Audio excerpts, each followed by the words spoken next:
The Tuskegee experiment, or the Tuskegee study on untreated syphilis in Negro males, was a study conducted in 1932 that followed the lives of 600 African American men in Macon County, Alabama, which suffered from syphilis.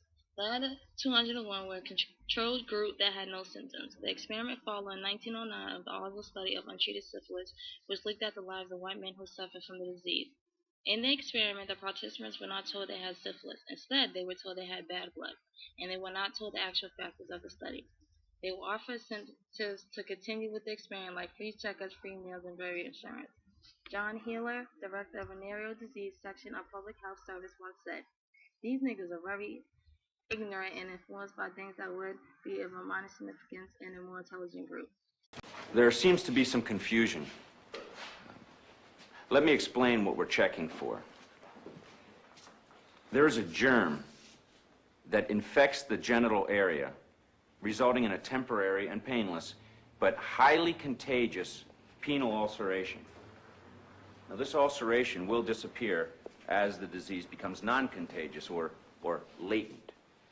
And this latency can last for up to 30 years until finally the cardiovascular and nervous systems will disintegrate and collapse.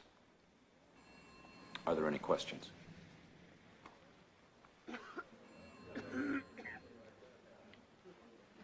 Doctor, could I just say something? Sure. By frolicking too much, or maybe passed on from your mom and your daddy, you might get a really bad sew down below in your private parts. Then through that so a bug can crawl up inside of you and go to sleep for 20, 30 years or more, so as not to hurt nobody but you.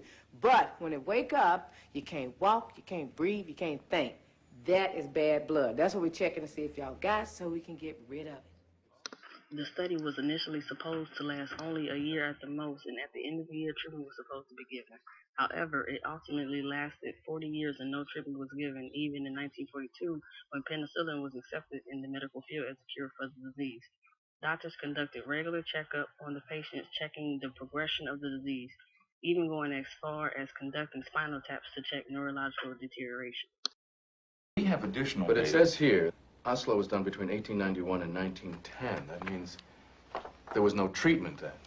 These men were untreated. They studied untreated men with syphilis.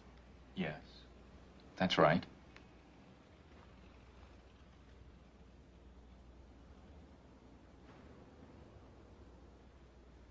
No treatment? How could we do that? The only way to get a pure result. Uncontaminated by drugs or other medicine. That's the beauty of it.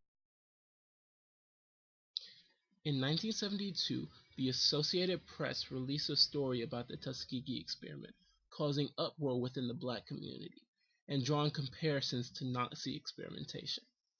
This sparked questions about major ethical issues within the experiment.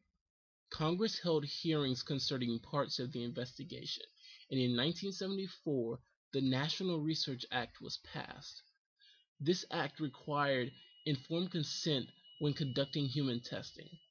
In 1996, the government released a formal apology for the unethical actions taken by the researchers and has provided lifetime health benefits for the families of those affected by this experiment.